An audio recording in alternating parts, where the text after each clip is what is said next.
그 후에 바울이 아덴을 떠나 고린도에 이르러 아굴라라 하는 본도에서 난 유대인 한 사람을 만나니 클라우디오가 모든 유대인을 명하여 로마에서 떠나라 한고로 그가 그 안에 브리스길라와 함께 이달리아로부터 새로 온지라 바울이 그들에게 감해 생업이 같으므로 함께 살며 일을 하니 그 생업은 천막을 만드는 것이더라.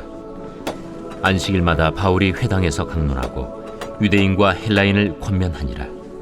실라와 디모데가 마게도냐로부터 내려오매 바울이 하나님의 말씀에 붙잡혀 유대인들에게 예수는 그리스도라 밝히 증언하니 그들이 대적하여 비방하거늘 바울이 옷을 털면서 이르되 너희 피가 너희 머리로 돌아갈 것이요 나는 깨끗하니라.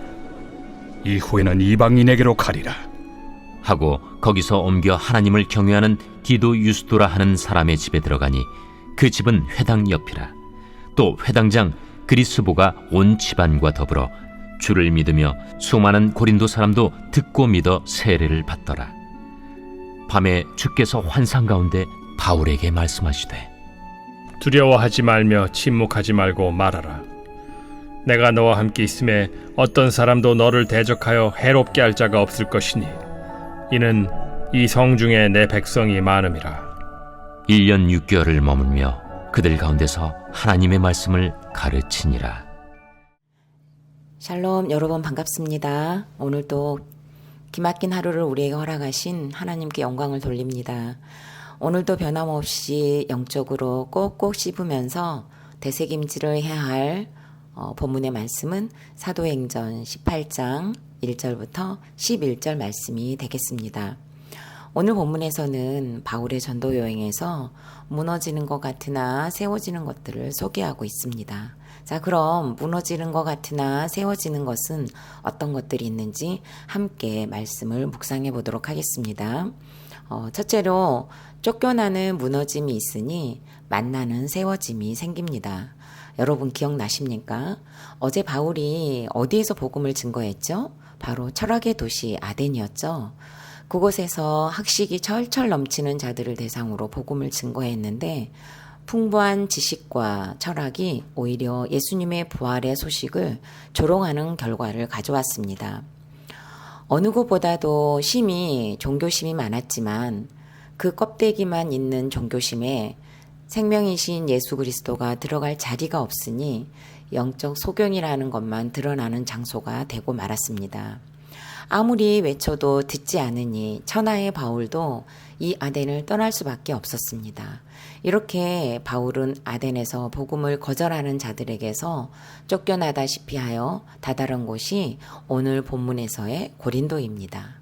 그리고 이 당시에 한 부부가 있었는데 바로 아굴라와 브리스길라였습니다. 이들은 로마에서 살고 있었는데 유대인들이 자주 폭동을 일으키게 되자 클라우디오가 하루가 멀다 하고 폭동을 일삼는 유대인들을 모두 로마에서 추방하는 추방령을 내려버린 것입니다. 그리하여 아굴라와 브리스길라 부부는 로마에서 추방당해 지금 고린도로 온 것입니다. 하나님께서는 이렇게 특별한 목적을 위해 육적이고 적대적이며 또 불길하게 보이는 것들을 사용하셔서 구원을 베푸시는 것으로 바꾸어 가시는 사실을 보게 됩니다. 육적으로 이해할 때 추방당하는 것보다 더 비참한 것도 없을 것입니다. 그러나 아굴라와 브리스길라 부부로서는 자기 나라에서 높은 행정관리 자리를 앉는 것보다 바울의 동행자가 되는 것이 훨씬 더 바람직한 일이었습니다. 그러므로 아굴라가 당하고 있었던 그 행운을 위한 불행은 때로 주님께서 우리를 심히 사랑하시는 것보다 심하게 고통을 주시는 것처럼 느껴질 때가 있습니다. 어느 때는 하나님께서 살아계시다면 어떻게 이런 일이 나에게 일어날 수 있을까라는 생각도 할 수 있습니다. 하지만 우리가 반드시 기억해야 할 것은 하나님께서는 100% 오르시다는 것과 우리에게 일어난 모든 일들을 너무도 신실하게 인도해 가신다는 것입니다. 여러분 보십시오. 바울의 입장에서는 아덴에서의 전도가 성공적이지 못했습니다. 결국 아덴을 떠나올 수밖에 없을 정도로 힘든 시간이었습니다. 그리고 아굴라와 브리스길라도 마찬가지입니다. 로마에서 열심히 사업을 하고 자리를 잡고 살고 있는데 추방을 당하다니 다른 묘책이 도무지 없는 환경이 되었습니다. 하지만 하나님께서는 이렇게 실패한 것 같은 바울과 추방당한 부부를 생업이 같다는 공통점을 허락하시면서 만나게 하시고 함께 살 수 있도록 세워주셨습니다. 바울이 이들 부부를 만나리라고 짐작은 했겠습니까? 더군다나 뿐만 아니라 아굴라와 브리스길라 역시 꿈에도 바울을 만날 것이라는 생각을 결코 하지 못했을 것입니다. 비록 실패와 추방과 같은 곤고한 환란이 이들을 몰아가고 있었지만 하나님의 나라의 확장에는 반드시 있어야만 했던 사건의 조합이었던 것입니다. 그래서 지금 당면한 환란과 감옥 같은 사건과 환경 앞에서 우리가 절망하거나 낙심하지 말아야 할 이유가 바로 여기에 있습니다. 오늘 우리가 만나는 사건과 환경이 전부가 아닙니다. 지금 내가 아픔과 또 곤고함이 지금 내가 겪어오는 것이 마지막이 아니라는 것입니다. 이 사건과 환경으로 하나님은 우리를 양육하시고 훈련하시면서 하늘나라 일꾼으로 세우시는 그 시간 안에 있다는 것이기 때문입니다. 그래서 바울은 로마서 8장 18절에서 생각하건대 현재의 고난은 장차 우리에게 나타날 영광과 비교할 수 없도다라고 했습니다. 비록 우리가 살아서 볼 수 없다 하더라도 신실하게 그 약속을 이루실 하나님을 우리가 신뢰하기 때문에 현재의 고난을 깊이 묵상하고 생각하고 묵상할 그 담대함을 얻는 것입니다. 그리고 하나님의 섬세함을 보십시오.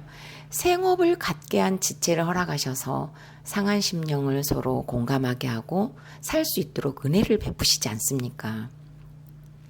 저는 오늘 말씀을 묵상하면서 나보다 나를 더 잘 아시는 하나님이 바로 이 본문에 계시다는 것을 눈으로 확인하는 시간이었습니다. 어제 담임 목사님께서는 전쟁은 하나님께 속한 것이니 라는 제목으로 창세기 14장 1절부터 12절 말씀으로 설교를 해주셨습니다. 비대면이기 때문에 온라인 예배를 드릴 수 없는 성도님들과 예배를 돕는 최소한의 성도님들이 모여서 예배를 드리는데 전쟁 같은 사건과 환경에서 나 홀로가 아닌 내가 이 전쟁을 치르는 것이 아니라 하나님께서 이 전쟁을 치러주신다는 말씀에 여기저기에서 회개와 감사의 눈물로 범벅이 되는 은혜의 시간이 있었습니다. 나만 겪고 있는 고난이 아니라 너도 우리도 겪고 있는 고난입니다. 안 되고 무너지고 쫓기고 추방당한 것 같은 사건이 있기 때문에 영적으로는 생업이 같은 공동체가 되는 것입니다. 그리하여 이렇게 빚지고 환난당하고 온통함의 생업이 같음으로 말씀으로 믿고 살고 누려서 우리를 세워가시는 하나님의 신실하심을 봅니다. 질문해 보시기 바랍니다. 여러분의 아덴은 어디이고 무엇입니까? 그 아덴을 통해 거룩의 장소인 고린도로 보내고 계시는 하나님의 신실하심이 믿어지십니까? 나와 생업이 같은 것처럼 같은 고난을 겪고 있는 공동체와 함께 살고 계십니까? 아니면 아직도 홀로 살고 있습니까? 공동체와 더불어 아픔을 나눌 때 세워져 가는 것을 믿고 적용해 보시기 바랍니다. 두 번째로 유대인을 향한 사랑이 무너지니 이방인을 향한 사랑이 세워집니다. 안식일마다 바울은 회당에서 강론하고 유대인과 헬라인들에게 권면했습니다. 안식일마다 라는 뜻에서 바울이 유대인과 헬라인들을 얼마나 구원받기를 원했고 이들을 온 마음으로 사랑했는지를 보여줍니다. 바울이 안식일을 기다리는 이유는 유대인들과 헬라인들을 만나고 싶었기 때문입니다. 이들에게 예수 그리스도를 전할 수 있는 가장 효과적인 장소가 바로 회당이었기 때문입니다. 그들을 만날 수 있는 장소였으니까요. 바울은 자신이 가지고 있는 지식을 총동원하여 이들을 권면했습니다. 권면이라는 말은 말을 알아들을 수 있도록 권하고 격려해서 힘쓰게 하다라는 의미가 있습니다. 가이사랴의 혹독한 핍박에서도 살아남은 유대인들이었기 때문에 바울은 참으로 이들이 구원받기를 꿈꿨습니다. 그리고 바울은 하나님의 말씀에 붙잡혀 예수는 그리스도라고 증언했습니다. 5절에 하나님의 말씀에 붙잡혔다는 것은 바울이 성령에 사로잡혔다는 것을 의미합니다. 오늘까지 바울은 유대인과 헬라인들에게 철학의 방편으로 사용하면서 전도하려고 했습니다. 그러나 바울의 간절함과 성령의 역사가 불붙는 증언이었음에도 불구하고 유대인들이 예수는 그리스도라는 증언을 듣는 순간 대적하는 모습과 비방하는 행동이 나왔습니다. 이들 역시도 로마에서 다들 쫓겨난 상태였음에도 불구하고 선민의식이라는 우월감과 유대인의 왕이라는 편말을 붙이고 비웃으면서 예수 그리스도를 못 박았던 지난날이 주마등처럼 스치니 오히려 살기가 등등한 모습으로 이들의 영적 상태를 드러낸 것입니다. 이 사건을 계기로 바울은 유대인을 향한 사랑과 소망이 무너지게 되자 이방인들을 향한 사랑으로 세워지는 시간을 맞이합니다. 철학적인 전도 방법에서 이젠 오로지 십자가의 예수만 증거하면서 이후에는 이방인에게로 가리라는 정도 행성지를 선포하게 되었습니다. 복음이 유대인에게서 닫혀서 끝이 나는 것 같았지만 하나님께서 계획하시는 구원의 물결은 닫힌 곳이 있으면 그 닫힌 곳을 통해 열린 곳을 보여주시는 이 기막힌 섭리를 우리는 절대 잊어서는 안 됩니다. 여러분 모두 알다시피 저희 남편은 그동안 가장의 역할을 하지 않는 시간이 참 길고도 길었습니다. 지금은 내추럴 재활 시기를 보내고 있어서 경제적인 활동을 그야말로 10개월째 아직 시작하지 못하고 있습니다. 2년 전 친정 어머니께서 저희 집에 오셨을 때도 남편은 직장이 없었습니다. 2시간이나 걸리는 병원에 진료를 받으러 가야 하는 환경에 놓이니 오히려 남편이 직장이 없었기에 병원은 편하게 갈 수 있었습니다. 중간에 일이 생겨서 나중에는 택시를 타고 병원을 다니기도 했지만 가장의 역할을 하지 못했던 긴 시간에서 아픈 장모를 모시는 환경이 되고 보니 그동안 발견하지 못했던 남편의 모습이 나왔습니다. 아픈 장모를 살갑게 돌보고 다정하게 말을 걸고 머리를 감고 나면 드라이기로 말려드리고 말씀도 같이 읽고 찬송도 하고 직장을 다니며 성실하게 월급을 가져다 두는 남편들이 하지 못하는 것을 해내는 모습이 드러났습니다. 이 시간들을 통해 친정어머니는 남편에게 큰아들이라는 말을 하게 되었고요. 동생들은 매형이라면 이제는 둔말이 필요 없을 정도로 존경하게 되었습니다. 얼마 전에 남동생이 휴가를 저희 집에서 보내면서 엄마를 돌보는 일을 맡아주었습니다. 휴가를 마치고 집에 돌아가려는데 어머니께서 그렇게 우셨답니다. 동생이 엄마와 헤어질 때는 눈물이 참아졌는데 차를 몰고 동네를 빠져나가려고 하는데 자기를 쳐다보면서 손을 흔드는 매형을 보는데 눈물이 왈칵 쏟아지는 것을 참을 수가 없었다고 했습니다. 저는 친정 동생들에게 당당히 이야기를 합니다. 비록 매형이 가장의 역할을 하지 못해서 누나가 참 많이 무시하는 시간을 보냈지만 하나님께서 엄마를 모시는 환경을 허락하시면서 그동안 몰랐던 매형의 진가가 드러났다고 말을 합니다. 그리고 친정 어머니께서 고향으로 내려가시던 날에 저보다 오히려 남편이 눈물을 흘리며 장모를 보내드렸습니다. 질문해 보시기 바랍니다. 너는 안 돼. 이건 안 되는 일이야. 아, 길이 없네. 이거 끝났어 라고 생각되는 일은 무엇입니까? 유대인을 향한 길이 닫히고 이방인을 향한 길이 열린 것처럼 그 안 되는 것을 통해 시작되는 구원의 길이 있다는 것이 믿어지십니까? 세 번째로 무너지는 것 같으나 세워지는 것을 통해 구원을 이루십니다. 바울은 유대인들의 회당에서 복음을 전하고자 했던 계획을 옮기게 됩니다. 광신적인 유대교들의 그 소란을 피운 회당에서 더 이상 복음을 증거하기를 단념하고 다른 장소를 찾아 나섭니다.